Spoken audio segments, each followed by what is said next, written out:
The thunderclap split the sky as Grace Davenport stumbled through the downpour, her rain-soaked dress heavy against her trembling legs, and her once pinned hair now plastered against her pale face. Wyoming Territory, 1878, was no place for a city woman alone, but circumstances had left her with few choices. Just a bit further, she urged herself, squinting through the rain at what appeared to be a small cabin nestled among the pines ahead. Lightning illuminated the rough-hewn structure for a brief moment, a solitary outpost in this vast wilderness. She had been traveling for days since the stagecoach accident that had left her stranded miles from the nearest town, her trunk lost, with only the small carpetbag she now clutched to her chest. Grace hesitated at the cabin door, the howling wind nearly drowning out her knock. No response. She knocked again, louder, desperation giving her strength. The door suddenly swung open, revealing a tall man with a rifle aimed directly at her heart. "State your business," he said, his voice low and graveled. "Please," Grace said, her teeth chattering. "I need shelter from the storm." The man lowered his rifle, studying her with piercing blue eyes. His face was partially obscured by a short beard, but she could tell he was younger than she'd first thought, perhaps 30 or so. His worn flannel shirt and denim pants marked him as a working man, likely a rancher or perhaps a trapper. "You're a long way from anywhere, miss," he said, stepping aside to allow her entry. "Name's Kieran O'Malley." Grace stepped into the warmth of the cabin, immediately feeling the relief of being out of the elements. "Grace Davenport," she replied. "I was on the Cheyenne to Laramie stagecoach. There was an accident, the wheel broke on a rough patch of road." The driver and other passengers continued on foot to the nearest station to get help, but I sprained my ankle and couldn't keep up. She didn't mention how the male passengers had seemed utterly unconcerned with her predicament, simply advising her to wait with the overturned coach. Kieran's cabin was simple but neat. A small table with 2 chairs sat near a cast-iron stove that radiated blessed heat. Shelves lined with books and supplies ran along one wall, while a narrow bed occupied the corner. Animal pelts hung from pegs, and a rifle rack held several firearms. It was humble but orderly, not what she'd expected from a bachelor's dwelling. "Let me get you something dry," Kieran said, rummaging through a trunk. He handed her a flannel shirt and a pair of trousers that would swallow her whole. "They'll be too big, but they're dry. You can change behind that curtain." He nodded toward a rough piece of canvas hanging in the corner. "Thank you," Grace said, taking the clothes with grateful hands. Behind the curtain, she peeled off her sodden dress and petticoats, wringing them out as best she could before donning Kieran's clothes. The shirt fell nearly to her knees, and she had to roll the pants several times at the waist to keep them from falling off entirely. When she emerged, Kieran had placed a steaming cup of coffee on the table and was stirring something in a pot on the stove. "You're welcome to stay until the storm passes," he said without turning. "It's no place for anyone to be traveling alone, especially not a woman." "I don't mean to impose," Grace said, settling onto one of the wooden chairs. "I was headed to Laramie to take a teaching position." Kieran glanced at her with a raised eyebrow. "School teacher?" "Yes. My father passed last winter and there's nothing left for me in Boston." She didn't add that her father's gambling debts had left her destitute, forcing her to seek employment far from home. "Sorry to hear that," Kieran said, placing a bowl of stew in front of her. "Eat. You need to warm up from the inside out." The stew was surprisingly good venison with wild onions and some root vegetables. Grace ate hungrily, realizing she hadn't had a proper meal in days. "Where will you sleep?" she asked, suddenly noticing there was only one bed in the cabin. "Floor's good enough for me," Kieran replied simply. "Been sleeping on harder ground for years." "I couldn't possibly take your bed," Grace protested. "You can and you will," he said firmly. "No argument." As night fell, Kieran laid out some blankets near the stove, fashioning a makeshift bed for himself while Grace reluctantly took his narrow cot. Despite her exhaustion, sleep didn't come easily. She lay awake, listening to the rain hammering on the roof and the occasional rumble of thunder. She could hear Kieran's steady breathing from across the room and wondered about this solitary man who had opened his home to a stranger. Morning brought clear skies and birdsong. Grace woke to find Kieran already up, cooking something that smelled wonderfully like flapjacks. "Storm's past," he said by way of greeting. "But the ground will be mud for days. Laramie's still 30 miles west." Grace's heart sank. "How long would it take to walk?" Kieran gave her a look that suggested she'd said something absurd. "You're not walking to Laramie." "I don't have many options, Mr. O'Malley." "Kieran," he corrected. "And you do have options. I'm heading that way in 3 days to sell some pelts." "You can ride along." 3 days. Grace wasn't sure if the prospect thrilled or terrified her. "Unless you'd prefer trying your luck with the coyotes and outlaws between here and there." His face remained impassive, but there was a glint in his eye that suggested he was teasing. Grace considered her options. Waiting 3 days in this cabin with a stranger versus attempting a dangerous journey alone. 3 days it is, she conceded. Kieran nodded, sliding a plate of flapjacks toward her. "Your dress should be dry by now. Hung it near the stove last night."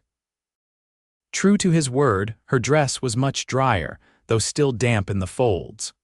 Grace changed back into it, feeling more herself in her own clothes, though Kieran's flannel shirt had been surprisingly comfortable. The day passed with Kieran showing her around his small homestead.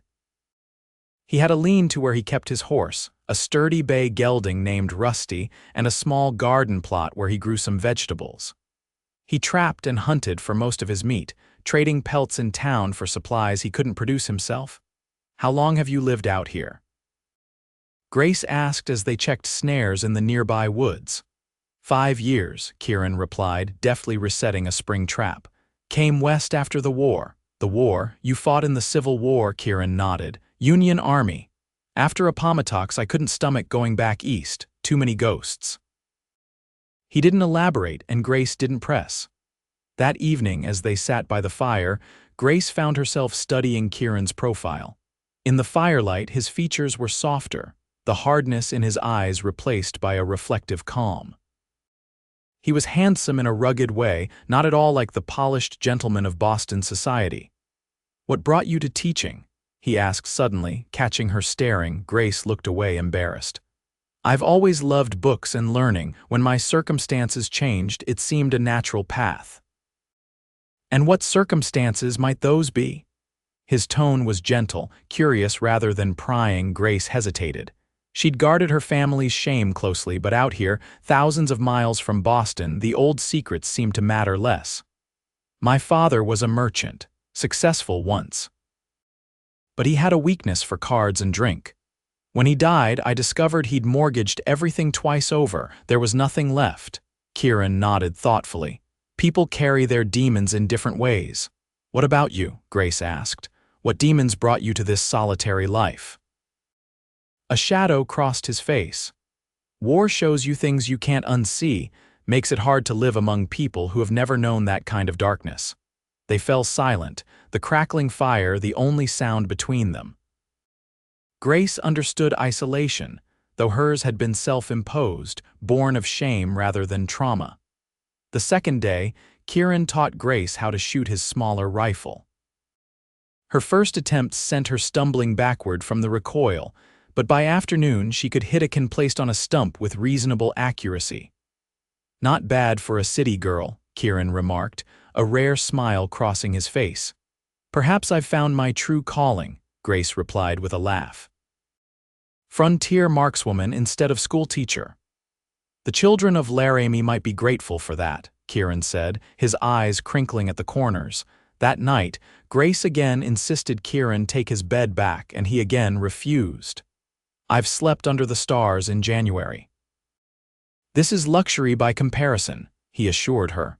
On the third day, they prepared for the journey to Laramie.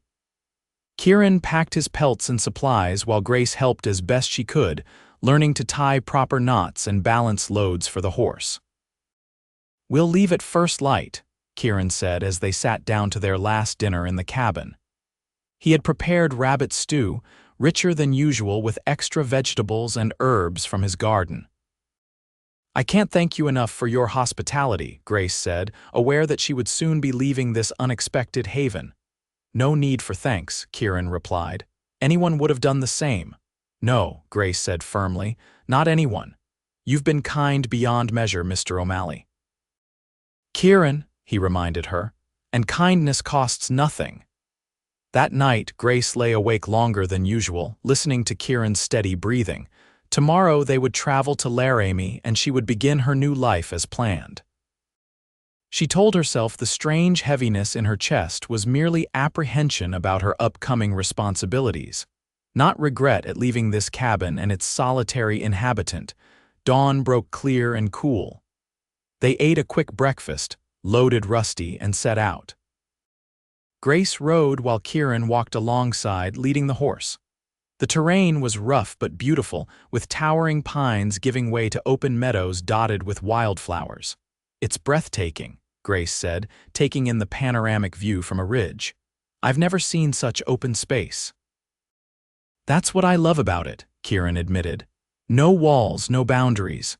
They made good progress, stopping at midday by a creek to rest and water the horse. As Grace knelt to splash cool water on her face, a sharp crack echoed through the trees. Kieran was beside her instantly, pulling her down behind a fallen log. "Stay down," he hissed, his rifle already in his hands. "What was that?" Grace whispered, heart pounding. "Rifle shot. Might be hunters, might be something else." Kieran's expression was grim. "Stay here." Before she could protest, he had slipped away into the underbrush. Grace huddled behind the log, straining to hear anything beyond the rushing water and her own frantic pulse. Minutes stretched endlessly until Kieran reappeared. "Road agents," he said tersely. "3 of them. They've been following the trail from the east, probably looking for travelers to rob." "What do we do?" Grace asked, fear tightening her throat. "There's an old trapper's cabin about 2 miles north. We can shelter there until they move on." Kieran quickly gathered their belongings. "Stay low and quiet." They moved through the forest with painful slowness, avoiding the main trail. Grace's skirts caught on brambles, and she stumbled frequently on the uneven ground, but Kieran's steadying hand was always there to catch her. The trapper's cabin was little more than a shack, abandoned years ago judging by the layer of dust and the small animals that had made homes in the corners. Kieran secured the door and positioned himself by the single window, rifle at the ready. "Will they find us?" Grace asked, trying to keep her voice steady. "Not likely. They'll stick to the main trails looking for easier targets." Kieran's confidence was reassuring. "We'll wait until nightfall, then continue cross-country." Hours passed in tense silence. As dusk approached, Kieran finally relaxed his vigilant posture. "I think we're clear," he said, "but we'll need to be careful." They resumed their journey under a canopy of stars, with Kieran navigating by the constellations. Grace, now walking alongside him to reduce weight on the horse, marveled at his ease in this wilderness. "How do you know where we're going?" she asked. "The stars don't lie," Kieran replied, pointing upward. "That's the North Star. As long as we keep it on our right, we're heading west." They traveled through the night, stopping only when the first light of dawn made the terrain visible again. They had reached a high meadow with a clear view of the surrounding countryside. "There," Kieran said, pointing to a cluster of buildings in the distance. "Laramie." Grace felt a conflicting surge of relief and disappointment. Her journey was nearly over, but that meant parting ways with Kieran. "We should reach town by midday," he continued, unaware of her inner turmoil. As they descended toward Laramie, Grace found herself searching for words. "Kieran," she began hesitantly, "I don't know how to properly thank you." He looked at her with those steady blue eyes. "No need, Miss Davenport." "Grace," she corrected softly. "After all we've been through, I think you can call me Grace." A small smile touched his lips. "Grace, then." They entered Laramie just as the church bells were ringing noon. The town was larger than Grace had expected, with wooden sidewalks lining the main street and various businesses, a general store, a hotel, a saloon, and what appeared to be a schoolhouse at the far end. "The school board president is Mr. Hargrove," Grace said, consulting the letter she'd kept carefully in her carpetbag. "His office is above the Mercantile," Kieran nodded, guiding Rusty through the bustling street. People glanced curiously at them, a bedraggled woman in a crumpled dress and a tall, stern-faced man leading a heavily laden horse. They found the Mercantile easily enough, and Kieran helped Grace down from the horse. "I'll wait here," he said. "Make sure you get settled properly." Grace nodded gratefully and entered the store, asking the shopkeeper for Mr. Hargrove. She was directed up a narrow staircase to a small office where a portly man with mutton chop whiskers sat behind a desk. "Mr. Hargrove, I'm Grace Davenport, the new teacher." The man looked up in surprise. "Miss Davenport, we'd given up hope. The stagecoach arrived days ago with news of an accident, and when you didn't appear." He shuffled some papers on his desk. "I'm afraid we've had to make other arrangements." Grace felt the floor tilt beneath her. "Other arrangements? Yes, indeed. When you didn't arrive, we hired Mr. Peterson's daughter. She started yesterday." Mr. Hargrove looked genuinely regretful. "Had we known you were merely delayed." Grace fought to keep her composure. "I understand," she said, though her mind was racing. She had spent nearly all her remaining funds on the journey west. Without the teaching position and its promised accommodations, she had nowhere to go and very little money. She descended the stairs in a daze, stepping back onto the street where Kieran waited patiently. One look at her face told him everything. "They gave the position to someone else," Grace said, her voice hollow. "They thought I wasn't coming." Kieran's expression darkened. "That's not right, you have a contract." "A verbal agreement only," Grace admitted. "The formal contract was to be signed upon my arrival." Kieran considered this. "What will you do now?" Grace felt tears threatening but refused to let them fall. "I'm not entirely sure. Find work somewhere, I suppose. The hotel might need help." Kieran was quiet for a long moment. "There's another option," he said finally. "You could come back with me." Grace looked at him in surprise. "Back to your cabin." "It's not much," he admitted. "But it's shelter while you figure things out, and I could use help with the garden and traps. Winter's coming and there's plenty to do." Grace studied his face, searching for any sign of pity or worse, improper intentions. She found only straightforward concern and something else, a hint of hope, perhaps. "People would talk," she said cautiously. "Let them," Kieran replied with a shrug. "There's no one out there to hear them anyway." Grace couldn't help but smile at that. The prospect of returning to the peaceful cabin was far more appealing than seeking work among strangers in this town that had already disappointed her. "All right," she decided.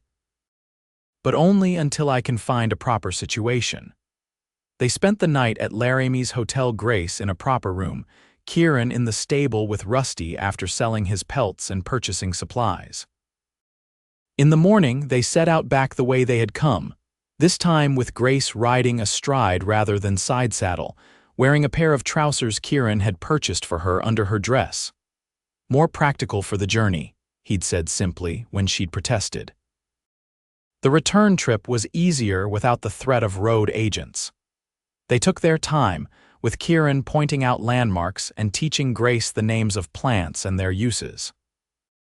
By the time they reached the cabin 3 days later, Grace felt as though she had learned more practical knowledge than in all her years of formal education. "Home sweet home," Kieran said as they approached the clearing. It struck Grace that he seemed lighter somehow, less guarded than when they'd first met. Life at the cabin quickly fell into a rhythm. Mornings were spent tending the garden, which Grace expanded with seeds she'd purchased in Laramie. Afternoons were often dedicated to hunting or checking traps, with Grace proving a quick study in both activities. Evenings were spent by the fire, where Kieran would read aloud from one of his books while Grace mended clothes or prepared materials for preserving the garden's bounty. Kieran still slept on the floor, refusing all of Grace's attempts to alternate or to build a second bed. "When winter comes, we'll figure something else out," was all he would say on the matter. As the weeks passed, the first frost came, painting the world in crystalline white each morning. Kieran spent long days chopping and stacking firewood, while Grace preserved the last of the garden's harvest and learned to smoke meat for the winter months. One evening, as snow began to fall gently outside, they sat closer than usual to the fire, sharing a rabbit stew that Grace had seasoned with wild herbs. "You've changed," Kieran observed, studying her across the flames. Grace looked up in surprise. "Have I?" "When I first met you, you looked like a strong wind might blow you away. Now you look like you belong here." Grace considered this. Her hands were calloused now, her skin tanned despite the approaching winter. Her once elaborate hairstyle had been replaced by a simple braid, and she moved with a confidence born of physical labor and practical knowledge. "I suppose I've adapted," she said. "Though I'm sure my former acquaintances in Boston would be scandalized by my current appearance." "You're beautiful," Kieran said simply, then looked away as if surprised by his own words. Grace felt warmth spreading through her that had nothing to do with the fire. "Thank you," she said softly. The next day, Kieran returned from checking his trap line with news. "Storm's coming," he said, unloading his catch, 2 rabbits and a fox with a fine winter coat. "Big one, judging by the clouds." Grace looked out the window at the darkening sky. "How long will it last? Could be days. We should bring in extra wood and water." They worked together efficiently, stacking firewood along the inside wall of the cabin and filling every available container with fresh water from the creek. Kieran secured the lean-to and brought Rusty inside the cabin for shelter, an unusual measure that told Grace more than words how serious the coming storm might be. By nightfall, the wind was howling around the cabin, driving snow against the windows in blinding sheets. The temperature dropped rapidly, and despite the roaring fire, cold drafts snaked across the floor. Grace shivered as she climbed into bed, piling on every available blanket. Across the room, Kieran lay on his usual spot near the stove, wrapped in a single blanket. "This is ridiculous," Grace said suddenly, sitting up. "You'll freeze over there." Kieran raised his head. "I've weathered worse." "That doesn't mean you should have to," Grace countered. "This bed is big enough for both of us if we're careful." Kieran was silent for so long that Grace thought he might have fallen asleep. Finally, he spoke. "That wouldn't be proper." "Proper?" Grace couldn't help but laugh. "I'm living unchaperoned in a cabin with a man I'm not married to. I think we're well beyond what Boston society would consider proper." After another long moment, Kieran rose, bringing his blanket with him. "Back to back," he stipulated, "and I'll stay on top of the covers." "Don't be absurd," Grace said, shifting to make room. "We'll both freeze that way. We're 2 grown adults. We can share blankets without compromising anyone's virtue." Reluctantly, Kieran slid under the covers, keeping a careful distance between them. They lay back to back, rigid and uncomfortable. "This is silly," Grace said after a few minutes of tense silence. "We're acting like children." "It's not silly to respect you," Kieran replied, his voice low. Grace turned to face his back. "I know you respect me, Kieran. That's never been in question." Slowly, he turned to face her, their faces inches apart in the dim light from the dying fire. "You should be in Laramie, teaching children, or back in Boston with proper suitors, not stuck in a cabin with a broken man." "You're not broken," Grace said fiercely, "and I'm exactly where I want to be." The truth of her words surprised her as much as they seemed to surprise him. His eyes searched hers, looking for doubt or deception. Finding none, he reached out hesitantly, brushing a strand of hair from her face. "Grace," he said, her name sounding like a prayer on his lips. "I have nothing to offer you. You've offered me shelter, safety, and respect," she replied. "That's more than any man has ever given me." Outside, the storm raged, but inside the cabin, a different kind of storm was brewing, one of long-suppressed feelings and unspoken desires. "If I kiss you," Kieran said, his voice rough, "I don't think I'll be able to go back to sleeping on the floor." Grace smiled. That was rather the point. His kiss was gentle at first, almost reverent, but when Grace responded with unexpected passion, it deepened into something more primal. Years of solitude and months of growing affection culminated in that moment. melting the last of the barriers between them. Later, as they lay entwined beneath the blankets, the howling wind now a distant concern, Kieran traced patterns on Grace's bare shoulder. "I never thought I'd find peace after the war," he admitted. "Then you appeared on my doorstep in a thunderstorm." "Divine intervention," Grace suggested with a smile. "Maybe so," Kieran agreed, "though I'm not sure what God was thinking, sending a refined Boston lady to a wild man in the woods." "Perhaps the same thing he was thinking when he made Eve for Adam," Grace replied, "that it's not good for man to be alone." The storm lasted 3 days, during which they rarely left the bed except for necessities. They talked of things they'd never shared before: Kieran's nightmares of battle, Grace's fears of ending up destitute like her father. They laughed and cried and made love, forging a bond that seemed to transcend their short acquaintance. When the storm finally broke, they emerged from the cabin to find the world transformed. Snow lay 3 feet deep in some places, bending pine boughs and creating a hushed landscape of pristine white. "It's beautiful," Grace breathed, leaning against Kieran as they stood in the doorway.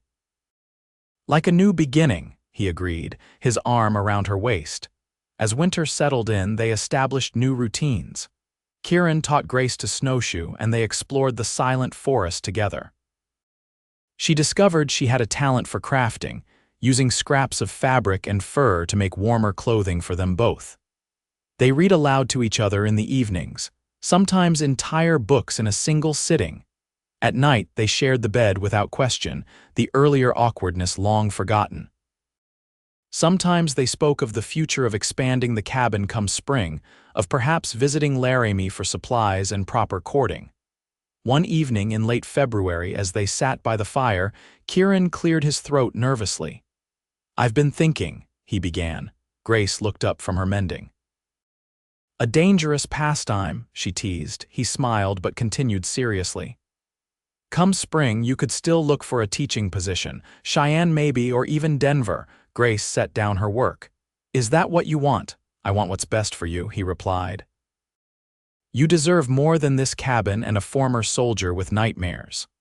"What I deserve," Grace said deliberately, "is to choose my own path, and I choose you, Kieran O'Malley, this cabin, this life." "It won't be easy," he warned. "Winters are hard, summers are full of work. There's no society, no fancy dresses or dances." "I never much cared for society anyway," Grace replied. "And while I occasionally miss dancing, I find our evenings by the fire far more satisfying." Kieran knelt before her chair, taking her hands in his. "I love you, Grace Davenport. I think I have since you showed up on my doorstep soaking wet and still managing to look dignified." Grace laughed through sudden tears. "And I love you, though it took me a bit longer to realize it. Perhaps around the time you taught me to shoot and didn't laugh when I nearly fell over from the recoil." "Marry me," Kieran said simply. "Not just for propriety's sake, but because I can't imagine a day without you anymore." "Yes," Grace replied without hesitation. "Though I warn you, once we're married, I insist on both of us sleeping in the bed. No more of this floor nonsense." "I think I can agree to those terms," Kieran said with a grin, pulling her into his arms. When spring finally arrived, melting the snow and bringing new growth to the forest, they rode to Laramie together. This time, they entered town not as strangers but as a couple with purpose in their steps. They sought out the preacher, arranged a simple ceremony, and were married the following day with the shopkeeper and his wife as witnesses. News of their marriage spread quickly through town. Mr. Hargrove approached them after the ceremony, offering Grace a teaching position for the coming school year. The current teacher was moving east with her husband. "That's very kind," Grace replied, "but I have a different occupation now." She squeezed Kieran's hand. "I'm helping my husband build a life." They purchased supplies with the money from Kieran's winter trapping lumber for expanding the cabin, seeds for a larger garden, a milk cow, and a few chickens. They even splurged on a proper bed frame and mattress, a wedding gift to themselves. As they rode back to their cabin, their packhorse laden with supplies and their future bright before them, Grace reflected on the strange twist of fate that had brought her to this point. A broken wheel, a thunderstorm, a cabin with one bed, and a man who insisted on sleeping on the floor all had conspired to bring her the happiness she'd never thought to find. "What are you thinking about?" Kieran asked, noticing her smile. "I was just remembering that first night in your cabin," Grace replied. "How you insisted I take the bed while you slept on the floor," Kieran laughed. "Little did I know that arrangement would be temporary." "Very temporary," Grace agreed. "Though I must say I prefer our current sleeping arrangements." "As do I," Kieran said, leaning over to kiss her lightly. "As do I." They continued toward home.